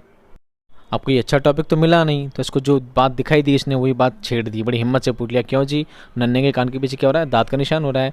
तो औरत बोली, जी हाँ। तो क्या आप इसका इलाज नहीं कराएंगे? इलाज नहीं कराएंगी? वो औरत बोली, इलाज तो हो रहा है। क्या होम्योपैथी इलाज करा रही हैं? औरत बोली, जी नहीं, है तो एलोपैथी। एक डॉक्टर हैं रुचिराम, होम्योपैथी इलाज करते हैं, खुसूसन बच्चों के इलाज में तो उन्हें महारत हासिल है। अगर ये मुअस्सर साबित ना हो तो उनसे रुजू कीजिएगा। यानी आपने देखा कि उसको तो सिर्फ बात करनी है, उसको क्या करनी है? सिर्फ बात करनी है, चाहे बात का कोई मतलब हो या ना हो। उसको फोकट की सलाह देनी है। उसको आपने से बहुत से लोग होते हैं जो फोकट की सलाह देने में हिंदुस्तान के लोग माहिर हैं। हिंदुस्तान के लोग बहुत माहिर हैं फोकट की सलाह देने में, जा बजा किसी को राय देने में हिंदुस्तान के लोग बहुत आगे हैं। क्योंकि इस दुनिया में सबसे ज़्यादा मुफ्त में क्या मिलता है? राय मिलती है। तो ये भाई साहब उनको बातें करनी थी और बातों में लगे हैं और कुछ नहीं मिला तो दाद हो रहे हैं। उसने बोला हाँ भी हैं, तो ठीक है दाद हैं तो कि इलाज नहीं कराओगे क्या? अब कराए नहीं कराए उसका पर्सनल मैटर, आपको क्या करना, पर घुसे जा रहे हैं। हाँ भाई इलाज नहीं कराओगे क्या? आप इलाज में बोला हाँ भाई इलाज तो हो रहा है। अच्छा होम्योपैथी है एलोपैथी है, हर बात तो बस जब आगे से आगे और ने कहा भी एलोपैथी इलाज चल रहा है तो डॉक्टर साहब ये जनाब फिर पीछे पड़ गए। हाँ एक डॉक्टर है रुचिराम, मेरी जान पहचान का, मेरे मिलने वाला है, मेरी नज़र में एक अच्छा डॉक्टर है रुचिराम, और क्या है होम्योपैथी इलाज करता है और बच्चों का इलाज में तो बहुत खुसूसन मतलब ख़ास तौर पे बच्चों के इलाज में तो बहुत एक्सपर्ट है, महारत रखते हैं, नहीं एक्सपर्ट है। मौसर साबित ना हो, अगर आप जो इलाज करा रहे हैं, आपका जो इलाज चल रहा है बच्चे का, वो मौसर यानी असरदार साबित नहीं हो तो उनसे रुजू कीजिएगा। रुजू मतलब कांटेक्ट कीजिएगा, ठीक है। औरत बोली बेहतर। औरत क्या बोली? बेहतर। बहुत ही प्यारा बच्चा है। मैंने सिलसिला कलाम जारी रखने की कोशिश करते हुए कहा। सिलसिला कलाम यानी बातों को कंटिन्यू रखने के लिए। अब जब बात ख़त्म हो चुकी है, अभी दाद हो रहे हैं, इलाज करवा लीजिए, नहीं करवाना है, ऐसा वैसा, बात ख़त्म। औरत ने कहा बेहतर। बात ख़त्म हो गई, लेकिन भाई साहब को तो और बात करनी है, उनको तो अपना सफ़र इंटरेस्टिंग बनाना है, आज के दिन को तूफ़ानी बनाना है, वो तो इसी शौक़ में लगे हैं, उनका तो इरादा ही यही है। तो बातों को कंटिन्यू करने के लिए और पूछने और बात करने में लगे हैं। बहुत ही प्यारा बच्चा है, वापस से लोग और बहुत ही प्यारा बच्चा है, ताकि कुछ बोले, ताकि वापस कुछ जवाब दे, और वो जो जवाब दे तो मैं फिर नया सवाल खड़ा कर दूं। ऐसी उनकी कोशिश जारी है। औरत ने बच्चे को शाने से हटाकर खिड़की के साथ पीठ लगा ली। औरत ने क्या किया, बच्चे को कंधे से शाने कहते हैं कांधे को, शाने कहते हैं कंधे से बच्चे को हटाया और खिड़की की तरफ खड़ा करके पीठ लगा दिया। अब उसका रुख करीब करीब मेरी जानिब था। अब वो बिल्कुल करीब करीब मेरे तरफ ही उसका मुंह था। उसने बच्चे को जानू पर बैठाकर देखना शुरू किया, वो वाकई हसीन है या नहीं। फिर जैसे दिल ही दिल में उसने मेरे कौल की तायीद करते हुए मीठी नज़रों से मेरी जानिब देखा। यानी भाई साहब ने बोला ना कि उमाकांत ने कहा कि बच्चा बहुत हसीन है, बच्चा बहुत प्यारा है, तो उन्होंने बच्चे को एक तरफ साइड में किया और बच्चे को ध्यान से देखने लगी कि हाँ भाई साहब ज़बरदस्ती कह रहे हैं बच्चा हसीन है, सही में मेरा बच्चा था, फूट रहा, इतना सुंदर है भी। और बाद में उनकी बात कॉल कहते हैं कही हुई बात, कॉल कहते हैं कथन को, और मैं कथन की क्या कि तायीद की, मेरे कथन को सत्यापित किया एक तरह से कि हाँ सचमुच उनका बच्चा खूबसूरत है। और मीठी नज़रों से मेरी जानिब देखा, यानी प्यार भरी नज़रों से मेरी जानिब देखा। जानिब कहते हैं तरफ को, मेरी तरफ देखा। अब औरत क्या कहती है, अब देखिए, अब इनकी बातों का सिलसिला स्टार्ट होता है। अब औरत की बातें स्टार्ट होती है। अब भाई साहब का दिन बनने लगा है। अब देखो, आपको बच्चों से खासा लगाव है क्या, आपके भी बच्चे हैं? कौन बोली? औरत बोली। जी नहीं, मैंने कदरे झेंप कर कहा, यानी थोड़ा हिचकिचाते हुए, शर्मिंदगी शर्म वाले लहजे से। अभी तो मेरी शादी भी नहीं हुई है। क्यों, शादी ना होने की क्या वजह है? कौन बोला? ये औरत बोल रही है। यूं ही मैंने सर झुकाते हुए जवाब दिया। सर झुकाते नहीं, सर खुजाते हुए जवाब दिया। यानी शर्म तो आ गई। अब कोई आदमी भी बोले कि भी शादी होगी, नहीं शादी तो नहीं हुई, अभी तो कुंवारा हूँ, अभी तो मेरी शादी ही नहीं हुई है, बच्चे की क्या बात, अभी तो शादी ही नहीं हुई है। तो मुझे तो फिर भी क्यों नहीं हुई कि भाई अभी तो शादी नहीं हो पा रही। तो सर खुजाते हुए, यानी शर्मिंदगी वाले एक अजीब कैफियत वाली हालत में उन्होंने जवाब दिया। यूं ही नहीं हो रही भाई साहब, कहीं करें, पोपट लाल की भी नहीं हो रही, मेरी कहाँ से होगी। आगे देखिए, यही अभी बेकार हूँ जब तक आमदनी की माकूल सूरत ना हो, दिल में शादी का ख्याल भी नहीं आ सकता। माकूल कहते हैं परमानेंट, माकूल कहते हैं परमानेंट, आमदनी कहते हैं इनकम को। जब तक इनकम सोर्स कोई परमानेंट नहीं हो जाता, तब तक शादी का ख्याल नहीं आ सकता। शादी के बारे में कैसे सोचूं, मैं तो अभी कमाता खाता भी नहीं हूँ, अभी बेरोज़गार हूँ। लेकिन आप बेकार क्यों हैं, यानी बेरोज़गार क्यों हैं, आप बेकार क्यों हैं, ये औरत का सवाल था। तो मैं इस जिरह से घबरा गया था। जिरह कहते हैं बहस। अब क्या जवाब दूँ बेटा, अब तो फंस गया, मैं बेकार क्यों हूँ, क्या जवाब दूँ। तो भाईजान ने बात घुमाते घुमाते क्या बोला, देखिए अपनी सफाई में। मैंने पंजाब यूनिवर्सिटी से बीए करने के बाद पेशावर में कारोबार शुरू किया था। आमदनी की सूरत नज़र आने लगी तो फसाद शुरू हो गए, यानी सन 47 का टाइम शुरू हो गया, झगड़े फसाद स्टार्ट हो गए थे और मुझे इधर भागना पड़ा। अब नए सिरे से काम करने का ख्याल है। यानी मैंने मेरी दुकान लगाई थी, काम धंधा स्टार्ट किया था, और जब पैसे आने का टाइम हुआ था, जब थोड़ा दुकान सेट होने लगी थी, तो क्या हुआ था, झगड़े फसाद हो गए और मुझे भागना पड़ा, वहाँ वो जगह को छोड़ना पड़ा। अब क्या करूँगा, वापस नए सिरे से वापस काम स्टार्ट करूँगा, ऐसा उसने अपनी सफाई में बोल दिया। औरत की आंखों में उदासी की झलक दिखाई दी। ये बात सुनकर औरत क्या हो गई, उदास हो गई। उस वक्त वो कुछ खोई सी नज़र आ रही थी। मौके का फ़ायदा उठाते हुए उसके हसीन चेहरे के खदो खाल का बगौर जायज़ा लेने लगा। खदो खाल कहते हैं नाक नक्श को, खदो खाल मतलब नाक नक्श को, बगौर यानी गौर से, जायज़ा कहते हैं इंस्पेक्शन को, निरीक्षण को, बहुत गौर से देखना। यानी जब वो औरत उदास हुई, उसने अपनी नज़रें झुका ली थी और कुछ उदास सी नज़र आ रही थी। तो यही वक्त था, कंटिन्यू उसकी आंखों में आंखें मिलाकर उसको कंटिन्यू देखने में थोड़ी शर्म महसूस हो रही थी, क्योंकि अभी मेरा उससे कोई अच्छा रिलेशन बॉन्डिंग नहीं हो पाई है, अभी सिर्फ बातें स्टार्ट हुई है। तो अभी कंटिन्यू मैं उसके चेहरे को देखकर थोड़ा शर्मा रहा था। लेकिन जब उसने अपनी आंखें नीचे की, अपनी नज़रें झुकाई, तो यही टाइम था उसे ध्यान से देखने का, कि मैं उसे ध्यान से देख सकता था। तो मैंने बगौर उसका, बहुत गौर से मैं उसका चेहरा देख पाया और उसके खदो खाल यानी उसके चेहरे की बनावट को, उसके नाक नक्श को बहुत आराम से, सुकून से देखने लगा। क्या वो मेरी खातिर उदास थी? और ये बात सोचने लगा कि वो उदास है तो क्या मेरी बात को लेकर उदास है। मैंने ये बोल दिया कि झगड़े में मेरी दुकान लुट गई, मुझे दुकान छोड़ना पड़ा, काम धंधा छोड़ना पड़ा, तो क्या वो मेरी बात लेकर उदास थी? ये मेरे जहन में क्या था, सवाल था। एक लम्हे के लिए ही सही, काश मुझे भी ऐसी ही मोहनी बीवी मिल जाए। मोहनी कहते हैं मन को भाने वाली, दिलकश, पुरकशिश वाली, ऐसी खूबसूरत। ठीक है, काश मुझे भी ऐसी बीवी मिल जाए। आप दुआ कीजिए मुझे भी मिल जाए। ठीक है, तो एक पल के लिए ही उसकी उस उदास हालत को देखकर, उमाकांत को एक पल के लिए लगा कि यार कितनी अच्छी औरत है कि इसके दिल में मेरे लिए, किसी के लिए तो मेरे दिल में थोड़ा दर्द है, कोई तो मेरी बात सुनकर उदास हुआ, किसी को मेरा दर्द, मेरी तकलीफ़ समझ में आई कि हाँ मैं सचमुच ये गम वाली बात थी और वो परेशान थी, मेरी बात सुनकर वो उदास थी। तो काश मुझे भी ऐसी मोहनी, ऐसी मन को भाने वाली, पुरकशिश, खूबसूरत, दिलकश बीवी काश मुझे भी मिल जाए। ऐसा उसके जहन में बातें चल रही थी। दिमाग में ख्याली पुलाव पकना जारी है। ठीक है, उनके दिमाग में बहुत उधेड़पुन वाली बातें चल रही है। उन बातों में आगे क्या चलता है ये देखिए। कहते हैं कि औरत मर्द के दिली जज्बात को बहुत जल्द पहचान लेती है। जज्बात कहते हैं भाव को। औरत क्या होती है, मर्द के, एक इंसान के जज्बात को, उसके भाव को बहुत जल्द पहचान लेती है। औरत ने नज़रें झुका ली और फिर क़दरे तअम्मुल के बाद ना मालूम क्यों बड़ी बच्ची की जानिब इशारा करके मुस्कुरा कर बोली, ये मेरी बेटी है।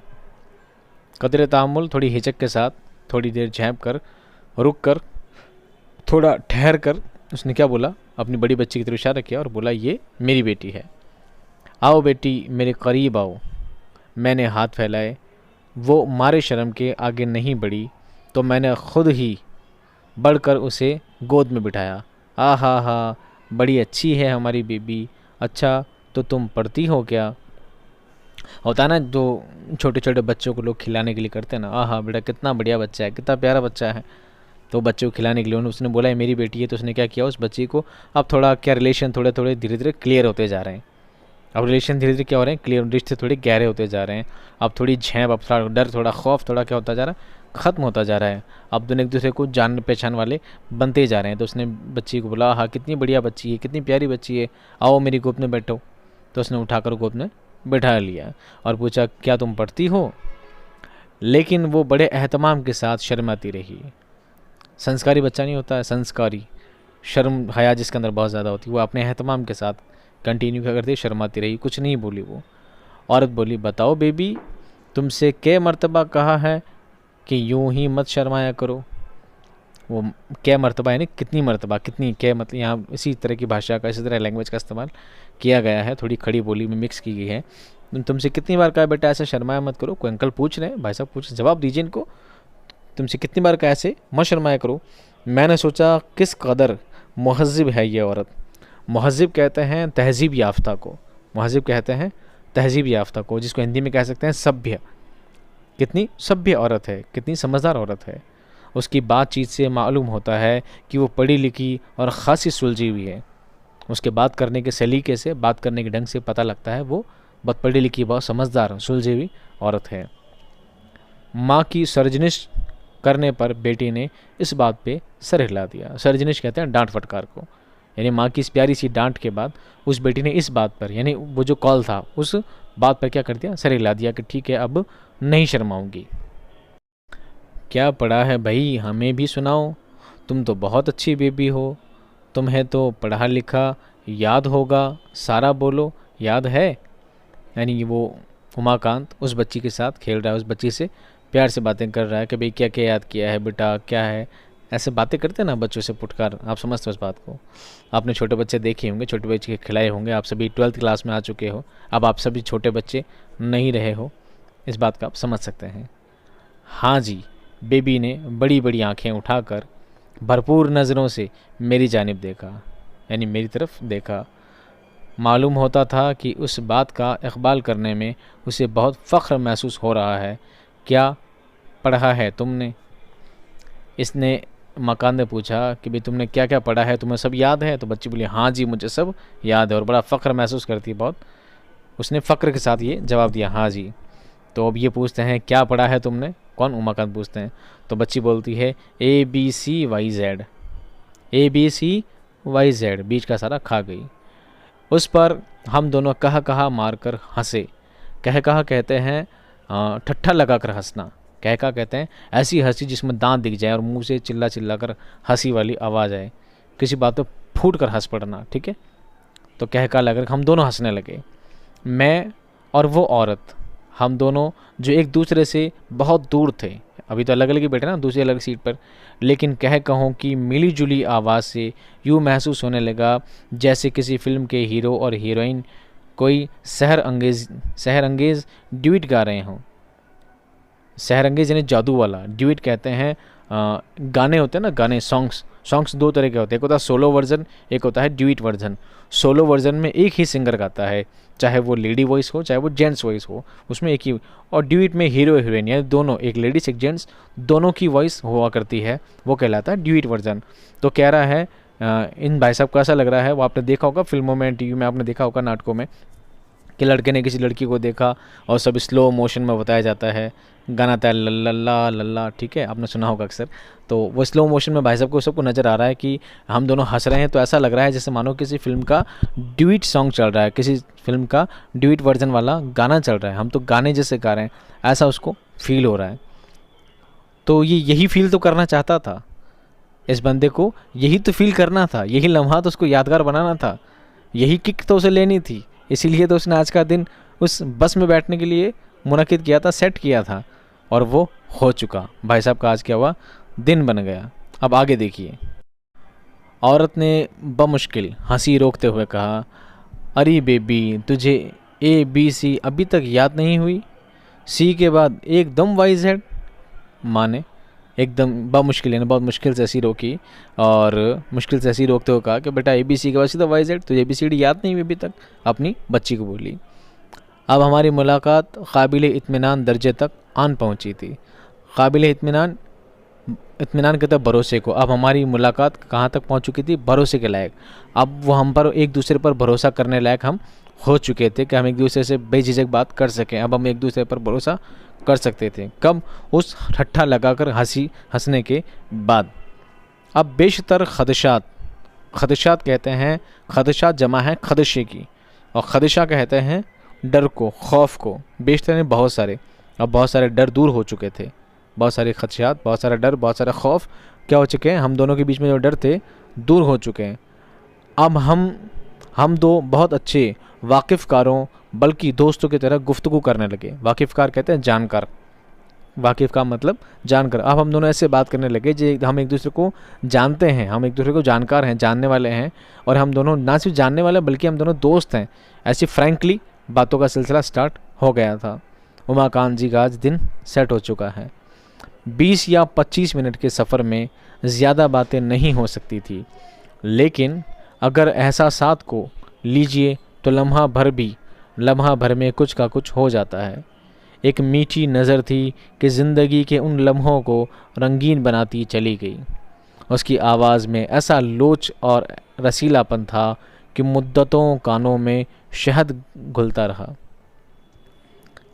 20-25 मिनट का जो सफ़र था, 20-25 मिनट का जो ये सफ़र था, उसमें ज़्यादा बातें तो नहीं हो सकती थी। जाहिर सी बात है 20-25 मिनट में ज़्यादा बातें उनके बीच नहीं हो पाई होगी, लेकिन एहसास को लीजिए, भाव को लीजिए, तो एक लम्हा, एक पल, एक सेकंड भी क्या कर देता है, क्या कर देता है। एक सेकंड भी हमारे लिए बहुत ज़्यादा यादगार हो जाया करता है, वो पल हमारे लिए बहुत हसीन रह जाता है।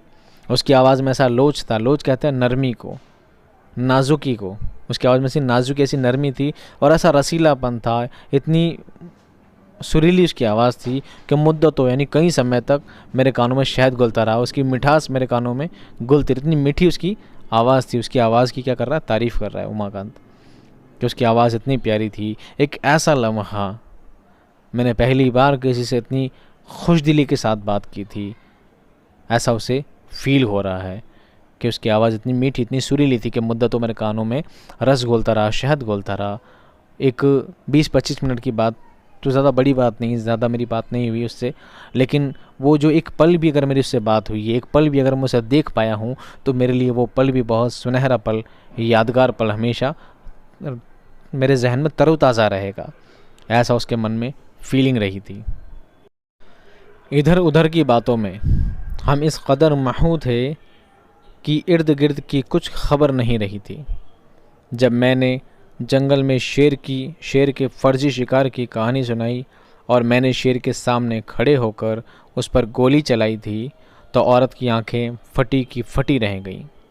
हैरत से बोली, लेकिन मैंने तो सुना है कि शेर का शिकार मचान पर बैठकर किया जाता है। इधर उधर की बातों में हम दोनों महू थे, महू यानी खो गए थे। हम इधर उधर की बातों में क्या हो गए थे, खो गए थे। हम एक दूसरे से बात करने में बहुत ज़्यादा मगन हो गए थे, मस्त हो गए थे, और हमें आसपास की कुछ खबर ही नहीं थी, आगे पीछे क्या चल रहा है, क्या हो रहा है, क्या चल रहा है, हमें कुछ खबर नहीं थी। बस एक दूसरे में बातें करने में मस्त हो गए थे, मगन हो गए थे। और जब मैंने जंगल में शेर की फर्जी कहानी, अब भाई साहब को क्या है, अब मिल गई है कोई बात करने के लिए, पंचायती करने के लिए। अब उनका मूड फ्रेश हो चुका है बिल्कुल।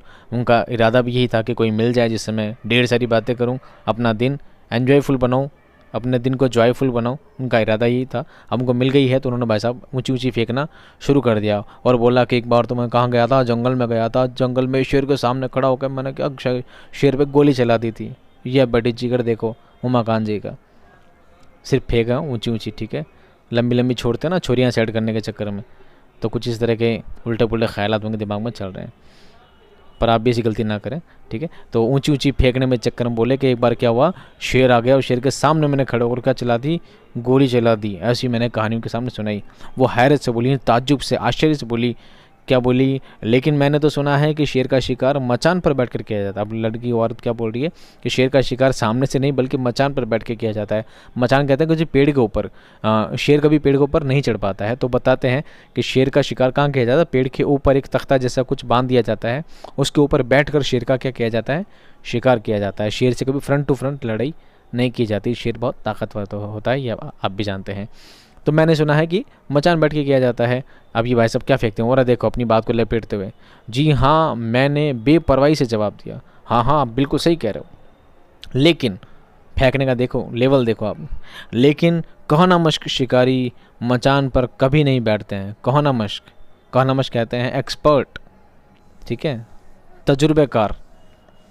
कहना मश्क नहीं, तजुर्बेकार, एक्सपर्ट लोग मचान पर नहीं बैठते हैं साहब। मैं एक्सपर्ट आदमी हूँ, मैं फ्रंट टू फ्रंट लड़ लेता हूँ। मैं गोली तो छोड़ो, मैं तो उससे बिल्कुल दो हाथ कर लेता हूँ। मैं तो उसके मुंह में हाथ डाल के झपाड़ा फाड़ के चार कर देता हूँ। ऐसा उनका इरादे से बात फेंका फाकी चल रही है। वो सचमुच मेरी बात पर ईमान ले आई, और इतनी भोली बीवी, इतनी भोली औरत थी कि उनकी बात पर क्या लिया, ईमान ले आई। उनकी बात को मान भी लिया उसने। इतनी सीधी सादी औरत थी वो। बातों बातों में मुझे ख्याल आया कि मर्द के दिल में औरत की कशिश की एक वजह यह भी है कि औरत के सामने वो दिल खोल कर झूठ बोल सकता है। अब इनकी फेंकी का लेवल क्या है, ये कहते हैं कि मर्द औरत को किस लिए पसंद करता है। एक मर्द एक औरत को इसलिए भी पसंद करता है कि वो औरत के सामने चाहे जितना झूठ बोल देता है, मगर ऐसा नहीं होता है। ये सीधी सादी एक औरत समझदार होती है, औरत भी समझदार होती है जितना एक मर्द समझदार होता है। औरत भी वो सब कुछ जानती है जितना मर्द जानता है, पर वो औरत की क्या है, एक नज़ाकत है। औरत की क्या है, एक नज़ाकत है, उसका भोलापन है, वो उसकी अदा है कि वो मर्द की हर बात पर तस्लीम कर लेती है, मर्द की हर बात खुशी से मान लेती है। ये उसका भोलापन है, उसकी नज़ाकत है। ऐसा नहीं वो कुछ जानती नहीं है, वो सब जानती है। और आज की औरत ने तो कुछ ज़्यादा ही जानती है, ठीक है, मर्द से भी ज़्यादा। आगे देखिए, औरत तिफलाना अंदाज से कई बातें पूछती रहीं और मैं बड़ी तवज्जो से उनके जवाब देता रहा। तिफलाना कहते हैं बचकाना। तिफल यानी होता बच्चा और तिफलाना यानी बचकाना। तो बच्चों जैसे सवाल करते गई और मैं उसके जवाब कंटिन्यू देता गया और बातों का सिलसिला कंटिन्यू रहा। बस कि मंजिल करीब आ रही थी। बेबी अभी तक मेरी गोद में बैठी थी। दफ़अतन अचानक मुझे महसूस हुआ कि काम निकल जाने के बाद बेबी को तो मैं भूल ही गया था। बेबी को गोद में बिठा लिया। क्यों बिठाया था? पंचायती करने के लिए, बातें करने के लिए। अब बातें करते करते उसकी माँ से कंटिन्यू बातें होने लगी और बातें इतनी ज़्यादा आगे चली गई कि बेबी को तो मैं भूल ही गया कि उससे भी बातें करनी थी। आगे देखिए उन्होंने क्या किया। मैंने महजूब होकर बेबी की बगलों को गुदगुदाया। अरे बेबी, तुम तो कोई बात ही नहीं करती, क्या तुम हमसे खफा हो? मैंने महजूब होकर यानी शर्मिंदा होकर बेबी के बगलों को गुदगुदाया, यानी बेबी को क्या की, गुदगुदी की, और बोला क्या तुम हमसे खफा हो, तुम तो कुछ बोलती नहीं हो, खफा नहीं, क्या तुम हमसे नाराज़ हो, हमसे तो कुछ बातें नहीं करती हो। वो चुप रही, और बच्ची क्या रही, चुप रही। बोलो बेबी, और बेबी क्या बोली, लाहें। एक बच्चा बोलता है ये नहीं होता वर्ड नहीं, पर बच्चे तुतला कर बोलते हैं, तो उसने तुतलाती हुई जबान में बोला लाहें, इसका मतलब नहीं, नो। बेबी ने इनकार के तौर पर सर हिलाते हुए जवाब दिया, उसको कोई बात नहीं करनी है, वैसे भी उसको कोई बात नहीं करनी हो। अच्छा तो बताओ तुम्हारा नाम क्या है। तो बोली मेरा लाम, या लाम नहीं है बल्कि मेरा नाम, वो तुतलाने वाले अंदाज में लिखा गया है मेरा लाम। बच्ची बोली, हम बोले हाँ हाँ आपका नाम। तो बच्ची ने अपना नाम क्या बताया, सुल्ताना। बच्ची नाम क्या बताया, सुल्ताना, सुल्ताना। औरत ने कहा, औरत ने सही नाम बताया कि बच्ची का नाम क्या है, सुल्ताना, पर वो तुतलाती हुई ज़बान में क्या बोलती है, सुल्ताना। वैसे सुल्ताना नाम के बच्चे बहुत ख़राब होते हैं, आपको पता नहीं है, बहुत डेंजर टाइप के बच्चे होते हैं। मुझे बहुत तेज़ तर्राट, बहुत ज़्यादा समझदार, बहुत ज़्यादा ज़हीन टाइप के बच्चे हुआ करते हैं, सुल्ताना। मुझे पहली मर्तबा उस बात का इल्म हुआ कि वो मुसलमान है। इतनी देर से बातचीत चल रही है, बातों का सिलसिला जारी है, और पहली बार जब लड़की का नाम सुना सुल्ताना, तो उसे पता चला अच्छा ये तो मुसलमान है। सुल्ताना की बगलों को गुदगुदाते हुए मेरे हाथ रुक गए। मैंने कदरे हिचकिचाते हुए दरियाफ्त किया, यानी मैंने थोड़े कदरे यानी झेंप कर, थोड़ा हिचकिचाते हुए मैंने दरियाफ्त यानी पूछा, क्या आप मुसलमान हैं। जी, ये कहकर औरत ने मेरी तरफ इस्तिफ़हामिया नज़रों से देखा। इस्तिफ़हामिया मतलब सवालिया नज़रों से, जैसे उसने पूछा ना क्या आप मुसलमान हैं, तो ये एक सवालिया निशान हो गया। तो औरत ने बोला जी हाँ, एक सवालिया निशान उसके जहन में था कि इसने ऐसा क्यों पूछा कि हम मुसलमान हैं। दिमाग में एक बात छोड़ गया वो, नहीं कुछ नहीं। मैं हंस दिया, मुझे महसूस नहीं हुआ, क्योंकि बज़ाहिर डॉट डॉट डॉट डॉट, ये है अलामत हज़्व, अलामत हज़्व, जहाँ पर कोई बात छोड़ दी जाती हो और आपको उस बात का अंदाज़ा लगा लिया जाता हो, यानी अल्फाज नहीं लिखे जाते, ठीक है। डॉट डॉट क्या बोलेंगे, अलामत हज़्व। तो मुझे तो क्या हुआ, उसने बात छोड़ दी, नहीं नहीं कुछ नहीं, मैं तो ऐसे ही बोल रहा था, और बात पे ही हंसने लग गया। मुझे महसूस नहीं हुआ, अब वो मनी मन क्या बोल रहा, मुझे महसूस नहीं हुआ, क्योंकि वो जितनी खूबसूरत लग रही थी और जैसे उसका बात करने का ढंग था, तो उससे कुछ समझ नहीं आया कि यार ये मुसलमान भी हो सकती है क्या। उससे तो कुछ और ही दिमाग में लग रहा था कि क्या पता इनसे बातचीत का सिलसिला सेट हो जाए और मामला कहीं का कहीं हो जाए। फिर कदर बद्दी सी खामोशी तारी हो गई, और क्या हुआ, दोनों बात करते करते जब बात मुसलमान वाली बात आ गई तो दोनों क्या हो गए, कदर खामोशी, यानी बिल्कुल खामोशी हो गई। अब ना ये कुछ आगे बोल सका और ना वो कुछ आगे बोल सकी, दोनों ही खामोश हो गए। बात कुछ भी नहीं थी। मैंने सुकूत तोड़ते हुए पूछा, अब क्या हुआ, उन्होंने सुकूत यानी खामोशी, उन्होंने खामोशी चुप्पी को तोड़ते हुए बात की, अरे यार बात तो कुछ भी नहीं थी। अब आगे क्या बोल रहे हैं, फसाद के दिनों में आप दिल्ली ही में थी। अब ये पूछ रहे हैं उनसे कि जब फसाद का टाइम हुआ, जब झगड़े का टाइम था, जब फसाद चल रहे थे, तो क्या आप दिल्ली में थी। जी हाँ, हम सब यहीं थे, हम सब यानी पूरा परिवार कहाँ था, दिल्ली में था। मेरे दिल को ना मालूम क्या होने लगा, मैंने रुकी रुकी आवाज़ में पूछा, आपको कोई तकलीफ़ तो नहीं हुई, क्योंकि उस वक्त ये हो सकता है शायद, जैसा कि इसमें लिखा है कि उस वक्त झगड़े में दिल्ली में मुसलमानों को मार पीटा गया हो, भगाया गया हो, ऐसे कुछ हालात उस वक्त पेश आए हों। तो उसी बात को दोहराते हुए अब ये रुकी रुकी सी डरी डरी सी आवाज़ पूछ रहे हैं कि पूछूं कि नहीं पूछूं। रुकी रुकी आवाज़ का मतलब ये है कि पूछूं कि नहीं पूछूं, दिल में एक शुबा है इस बात का, एक डर भी है कि मैं पूछूं या नहीं पूछूं। पर फिर भी रुकी रुकी धीमी धीमी आवाज़ में मैंने पूछ लिया कि फसाद के टाइम आप यहीं थी और आपको कोई तकलीफ़ तो नहीं हुई ना, आपको कोई तकलीफ़ तो नहीं हुई ना, एक पूछने का धीमा सा अंदाज़। औरत ने कदरे सुकूत किया, बस कुछ ना पूछिए। उसने आह भरते हुए जवाब दिया, कुछ ना पूछो, बात छोड़ो, माली नुकसान बहुत हुआ, माली यानी पैसे का बहुत ज़्यादा नुकसान हुआ, जाने बच गई यही गनीमत समझिए। कनाट पैलेस में हमारी दुकान लूट गई, मकान में फसादी घुस आए, लेकिन पेशतर इसके कि कोई नुकसान होता पुलिस आ गई। अब बता रही कि जब हम कनाट पैलेस में रहते थे क्या हुआ, हमारी दुकान लूट गई और माली नुकसान बहुत ज़्यादा हुआ, पैसे का बहुत ज़्यादा नुकसान हुआ, तोड़ फोड़ की गई, आगजनी वगैरह से कुछ किया गया, सब कुछ किया गया। लेकिन इससे पहले आतंकी लोग, इससे पहले दूसरे लोग हमें मारपीट करते, उससे पहले पुलिस आ गई और हमारी जानें बच गई, हमारी जान बची। यही क्या है? गनीमत है, यही अल्लाह का शुक्र है। कहते हैं जान बची सो लाखों पाए, तो इनकी जान बच गई, यही गनीमत है। पैसा तो फिर आ जाएगा। मेरा सर झुक गया। उसकी ये बात सुनकर मेरा सर झुक गया, शर्म से, शर्मिंदगी से।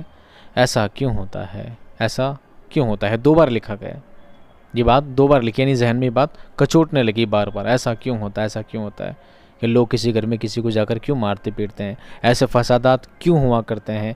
एक जहन में एक दुखी वाला भाव उसके जहन में चलने लगा और उसने मन ही मन कहा, ऐसा क्यों होता है? ऐसा क्यों होता है? उमाकांत एक रोमांटिक पर्सन है, पर उसके मन में सैड फीलिंग भी है, ठीक है, साथ में उसके दिल में सैड फीलिंग भी है। आगे क्या होता है? स्टैंड पर पहुंचकर बस रुक गई। बस स्टैंड पे ही रुकती है। इस ख्याल से कि औरत तन्हा है, यानी अकेली है, और बच्चे 2, शायद उसे मेरी मदद की ज़रूरत हो। मैंने सोचा कि औरत है कि बच्चे 2 हैं, शायद उससे मेरी ज़रूरत पड़ जाए। मैंने अपनी सीट से उठने में तामुल किया। तामुल कहते हैं झिझक। मैं अपनी सीट से उठना चाह रहा था कि उसकी थोड़ी मदद करूं, पर थोड़ा झिझक हो रही थी, थोड़ा डर लग रहा था। लेकिन औरत के हल्केपन से रोशन हुआ कि उसे मेरी मदद दरकार नहीं है। चुनाचे मैं शरीफ मर्द की तरह उठकर चल दिया। लेकिन औरत हल्केपन से, यानी औरत के स्वभाव से, औरत के नेचर से मुझे लगा कि ज़रूरत नहीं है, कि उससे मेरी ज़रूरत नहीं है। वो आराम से 2 बच्चों को यहाँ से ले जा सकती है, उसकी कोई प्रॉब्लम नहीं होगी। और मैं शरीफ आदमी की तरह, शरीफ मर्द की तरह वहाँ से उठकर चला गया। सीट से उठकर मैं भी निकल लिया।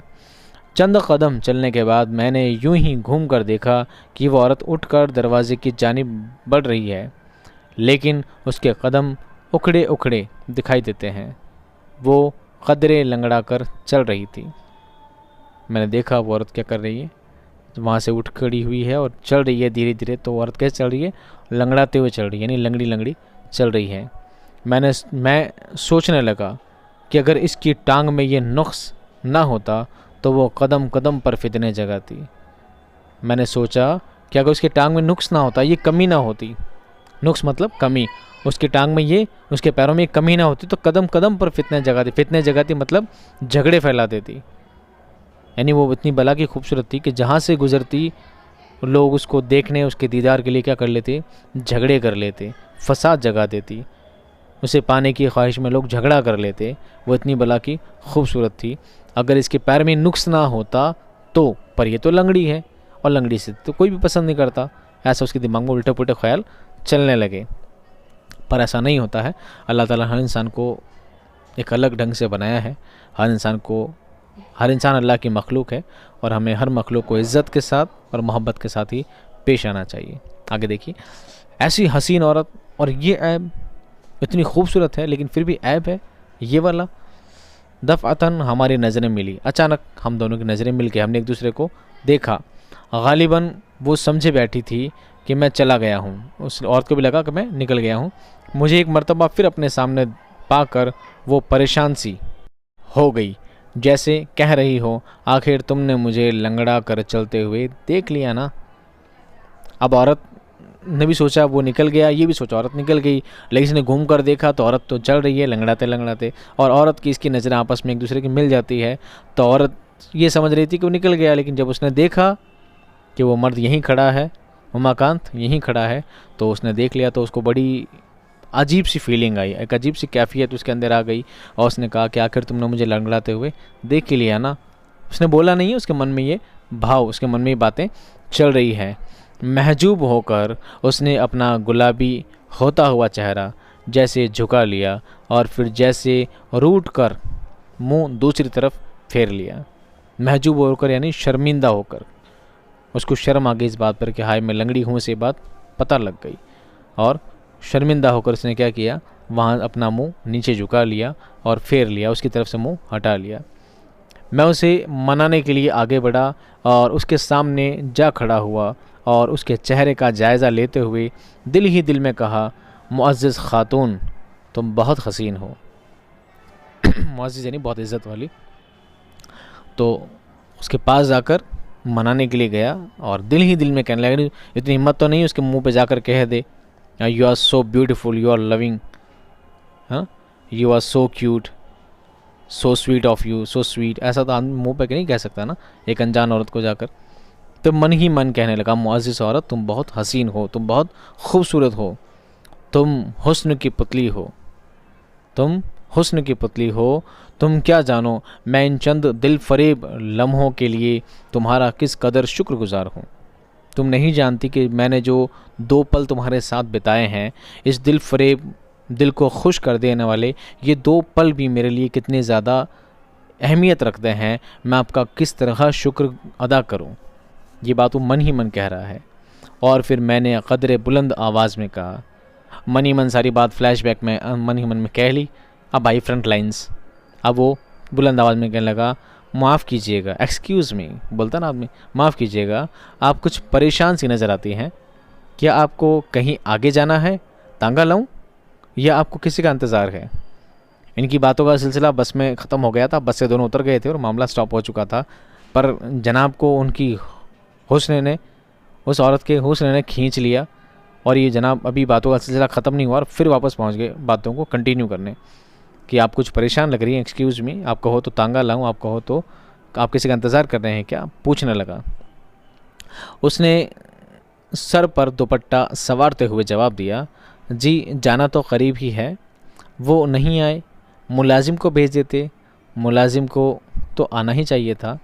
अब ये बात करते हुए कह रही है वो नहीं आए, वो नहीं से मतलब इनके शौहर नहीं आए, इनके हस्बैंड नहीं आए, क्या वो तो आए नहीं और वो नहीं आए तो मुलाजिम को भेज देते, मुलाजिम मतलब नौकर को भेज देते, नौकर को तब तक आ जाना ही चाहिए था।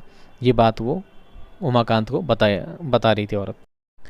मैंने आगे बढ़कर लड़की को गोद में उठा लिया और बोला, चलिए मैं आपको छोड़ आऊँ, और बग़ैर कुछ कहे मेरे साथ हो ली। वो बग़ैर कुछ किए मेरे साथ हो ली, यानी मैंने, उसने बोला मुझे करीब ही जाना है, पास में ही जाना है, अब पास में ही जाना है तो बच्ची को उसने गोद में लिया, ठीक है मैं आपको छोड़ आता हूँ, आप 2 बच्चे एक साथ लेके जाओगे, एक बच्चा मैं ले लेता हूँ, आपको सहूलियत होगी। और वो भी ईमानदारी से मेरे साथ हो ली, चुपचाप, उसने कुछ बोला नहीं इस बात पर, कुछ टुकार नहीं किया। अभी हम 15-20 कदम ही चले होंगे कि वो बोल उठी, लीजिए वो लड़का हमारा नौकर चला आ रहा है। थोड़ी ही देर हुई और बोल उठी कि वो लड़का आ गया। कौन? हमारा नौकर आ गया है। 15-20 कदम की दूरी पे ही स्टॉप हो गया मामला। हम रुक गए, हम दोनों। मैंने झिझकते हुए टांग की तरफ इशारा करते हुए दरियाफ्त किया, क्या पैदाइशी नुक्स है? उसके टांग में क्या नुक्स था? वो लंगड़ा कर चल रही थी। मैंने झिझकते हुए, डरते हुए उससे पूछा, क्या ये पैदाइशी नुक्स है? क्या आपके जन्म से ही ये तकलीफ़ है क्या लंगड़ा कर चलने की? डरते हुए सवाल किया। उसने कदरे तामुल किया, फिर अपनी आंखें मेरी आंखों में डालते हुए मुस्कुरा कर बोली, जी नहीं। अगर ये बचपन का ही ऐब होता तो शायद उसे रंजीदा होना पड़ता, शायद एक शर्मिंदगी से कहती, लेकिन उसने कहा नहीं, बचपन का नहीं है। तो उसने खुशी तो नहीं कह सकते, पर एक मुस्कुराए वाले लहजे में कि जी नहीं, बचपन का नहीं है, मैं जो लंगड़ा कर चल रही हूँ कि बचपन का नुक्स नहीं है। जब फसादियों ने हमारे मकान पर हमला किया तो एक सूरबीर ने लाठी घुमाकर मारी थी। जब फसादियों ने, फसाद करने वालों ने हमारे घर पर हमला किया, हम पर लाठियाँ बरसाई, पत्थर बरसाए, हम पर झगड़ा किया, तो एक सूरबीर ने, यहाँ पर उर्दू में लिखा है सूरबीर, हिंदी में इसी को शूरवीर कहा जाता है। क्या कहा जाता है? शूरवीर। यानी फसादियों को भी उन्होंने कोई गंदा अल्फाज नहीं कहा कि एक फलाना भद्दे आदमी ने, गंदे आदमी ने, कोई गाली वाले लफ्ज़ में ऐसा नहीं कहा कि फलाने ने मेरे मार दी, बल्कि बोला शूरवीर ने, एक शूरवीर ने मेरे पैर पर लाठी मार दी थी, उसकी वजह से पैर की हड्डी टूट गई और ये वजह हो गई कि मुझे लंगड़ा कर चलना पड़ता है। ये बहुत अफसोस की बात है। मेरा दिल बैठने लगा, यानी मुझे बहुत बुरा लगने लगा इस बात का, बहुत ही ज़्यादा। लरजते हुए हाथों से मैंने बच्ची को नौकर की तरफ बढ़ाया। लरजते हुए नहीं, कांपते हुए हाथों से। मेरे पेशानी पर ठंडे पसीने की बूंदें फूट पड़ी। कांपते हुए हाथ से जेब में रुमाल टटोलने लगा। औरत के इस सवाल से, औरत के इस जवाब से मुझे क्या पसीना आ गया, क्या गया? पसीना आ गया, और जेब में रुमाल टटोलने लगा, जेब से रुमाल निकालने लगा पसीना पोंछने के लिए। इतनी ज़्यादा उसको शर्मिंदगी महसूस हुई उसकी इस बात से कि एक शख्स ने उन पर हमला किया और जा बजा फसाद के दौरान उनकी टांग ऐसी हो गई और इतनी खूबसूरत औरत में एक ऐब लग गया। रुखसत के मौके पर कुछ कहना चाहा, लेकिन होठ फड़फड़ा कर रह गए, यानी होठ हिलते हिलते रह गए। मैं चाहता था, उससे कुछ कहना चाहता था। वो जब जा रही थी अपने नौकर के साथ घर की तरफ निकल रही थी, मैं चाहता था जाते जाते उससे कुछ कहूँ, पर उसने जब इस तरह की बातें की तो मेरी हिम्मत ही नहीं हो पाई कि मैं उसे कुछ एक लफ्ज़ भी कुछ कह पाता। होठ फड़फड़ा कर रह गए, हिलते हिलते रह गए। चुनाचे चुनाचे कहता है यद्यपि, हिंदी मानो वर्ड पढ़ा और यद्यपि चुनाचे मैं कुछ इस अंदाज से 2 कदम पीछे हटा जैसे वो कदीम बाबुलियों की हसीन शहज़ादी हो। बाबुल बहुत अच्छा एक जगह है, वहाँ की क्या हो, हसीन शहज़ादी हो। शहज़ादी कहते हैं राजकुमारी को, शहज़ादा कहते हैं राजकुमार को, और शहज़ाद खान कहते हैं मुझे, ठीक है। तो शहज़ादी मतलब राजकुमारी। तो मेरी आँखें झुक कर उसके कदमों पर जम गईं, यानी मेरी आँखें शर्म से झुक गई, उसके कदमों की तरफ देखने लगी। मैंने तसव्वुर ही तसव्वुर में, यानी मन ही मन में उसके पाँव पर सर रख दिया, यानी मैंने उस महान औरत के कदमों पर क्या रख दिया, सर रख दिया। फिर उचटती हुई नज़रों से उसकी जानिब देखा तो मालूम हुआ कि अब उन आँखों में वो रूखापन्ना था, ना सख्ती। और फिर मुझे यूँ महसूस हुआ कि वो मेहरबान होती हुई किसी खुद सर मलिका की तरह कह रही हो, माँ बदौलत खुश हुए। माँ बदौलत ने ना सिर्फ तुम्हें बल्कि तुम्हारी सारे कौम को माफ़ किया।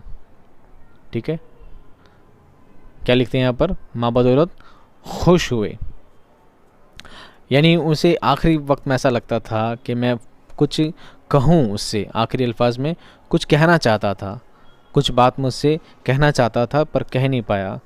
और ख़ुद सर मल्लिका कहते हैं, खुद पर विश्वास रखने वाली, खुद से मोहब्बत करने वाली एक मल्लिका की तरह कहती है। ये माँ बदौलत खुश हुए। माँ बदौलत कहते हैं, ये जो राजा महाराजा लोग होते हैं ना, राजा महाराजा लोग होते हैं या राजकुमार राजकुमारी लोग होते हैं, तो ये कभी हम नहीं बोलते हैं, ये बोलते हैं माँ बदौलत पानी पियेंगी, माँ बदौलत ने ये चाहा, माँ बदौलत ने माफ़ किया। तो अपने आप को बहुत बड़ा बताने वाला वर्ड एक होता है, तो माँ बदौलत का यूज़ करते हैं वो। माँ बदौलत खुश हुए, तो उस औरत ने जैसे एक मल्लिका की तरह उसकी तरफ नज़र मिला कर एक खुशी वाले लहजे में उसे बोला कि माँ बदौलत ने तुम्हें माफ़ किया, ना सिर्फ तुम्हें बल्कि तुम्हारी पूरी कौम को माफ़ किया, क्योंकि उसके इस लंगड़ेपन की वजह उसकी पूरी कौम थी। ये कौमी फसाद था जिसकी वजह से ये हुआ था। बहरहाल हम इस डीपली में नहीं जाएंगे इस बात पर। तो माँ बदौलत ने ना सिर्फ तुम्हें बल्कि तुम्हारी पूरी कौम को क्या कर दिया, माफ़ कर दिया। उसकी निगाहों ने, उसकी इस अदाओं ने ये बोला, यानी कि उसकी आंखों में तो शर्मिंदगी थी। वो बहुत शर्मिंदा था कि किसी फसाद की वजह से उसे आज एक लंगड़ी बनना पड़ा। एक अच्छी हसीन खूबसूरत औरत में एक ऐब लग गया, वो शर्मिंदा थी। पर औरत अब क्या है, बिल्कुल बेखौफ हो चुकी थी। अब वो उससे बातचीत कर चुकी, उसे गुल मिल चुकी थी, और उसने एक खुशी वाले अंदाज में उसकी तरफ देखा और ऐसे जताया जैसे हम उस औरत ने, ना सिर्फ उस औरत ने उससे बल्कि उसकी पूरी कौम को क्या कर दिया, माफ़ कर दिया। चलो हो गया सो हो गया, ये तो सब खुदा की रजामंदी थी, खुदा ने जैसा चाहा वैसा हो गया, इसमें किसी का कोई दोष नहीं है। जाइए, हमने तुम सबको माफ़ किया, एक खुद सर मल्लिका की तरह। आखिरी लाइंस क्या कहती हैं, एक मर्तबा फिर हमने एक दूसरे की जानिब शुक्रगुजार नज़रों से देखा। शुक्रगुजार यानी एक दूसरे का शुक्र अदा करने वाली नज़रों से देखा। मैंने शुक्र अदा किया उसका, किस लिए, उस खूबसूरत लम्हे के लिए। और फिर हम एक दूसरे से दूर होने लगे, यहाँ तक कि बिल आखिर एक दूसरे की नज़रों से हमेशा हमेशा के लिए ओझल हो गए। बलवंत सिंह। और वो औरत धीरे धीरे उस नौकर के साथ जाने लगी और मैं वहाँ पर खड़ा हो गया। मैं भी दूर जाता रहा, वो मुझसे दूर जाती रही, और धीरे धीरे हम दोनों इतना दूर हो गए कि एक दिन हमेशा हमेशा के लिए एक दूसरे से दूर हो गए। उसके बाद हम वापस कभी ना मिले, यानी उसके बाद हमेशा के लिए दूर हो गए। और उसको यानी उमाकांत को वो पल हमेशा के लिए क्या रह गया, याद रह गया। उसी पल, उसी लम्हे को, उस खूबसूरत लम्हे को समेट कर कुछ अल्फाज में, चंद अल्फाज में, पुरकशिश अंदाज में एक तासुर वाले अंदाज में लिखने की कोशिश की है बलवंत सिंह ने। ये है आपका मुख्तसर अफसाना। इस अफसाने से क्या सीख मिलती है, इस अफसाने से हमें क्या बात, सबसे ख़ास बात है इस अफसाने की, सबसे मॉरल जो कह सकते हैं इस अफसाने की, कौन सी बात आपको सबसे ज़्यादा पसंद आई, आप वो बात मुझे कमेंट बॉक्स में ज़रूर बताएं। अगर इस अफसाने में कोई भी एक छोटी सी बात अगर आपको पसंद आई हो तो। और आप मुझसे इंस्टाग्राम पे भी जुड़ सकते हैं, आप मुझसे फेसबुक पे भी जुड़ सकते हैं, ट्विटर पे जुड़ सकते हैं, आप मुझे पर्सनली मेरे व्हाट्सएप ग्रुप में ऐड हो सकते हैं, वहाँ से आप मुझे पर्सनली मैसेज भी कर सकते हैं। आपको 12th क्लास के उर्दू सब्जेक्ट से रिलेटेड कोई भी प्रॉब्लम, कोई परेशानी, कोई दिक्कत हो तो आप मुझसे जुड़ सकते हैं, रब्ता कायम कर सकते हैं। मैं अपनी कोशिश से जितना मैं आपके लिए कर सकता हूँ, मैं पूरी कोशिश करूँगा कि आपकी उस प्रॉब्लम का कुछ ना कुछ सॉल्यूशन ज़रूर निकालूँ। ठीक है, उम्मीद करता हूँ आप सभी कमेंट भी करेंगे, लाइक भी करेंगे, शेयर भी करेंगे, अपने दोस्तों तक ज़रूर पहुँचाएँगे। तब तक दुआ के लिए इल्तिजा है, खुश रहिए, आबाद रहिए। मिलते हैं आपसे नेक्स्ट वीडियो में। खुदा हाफ़िज़।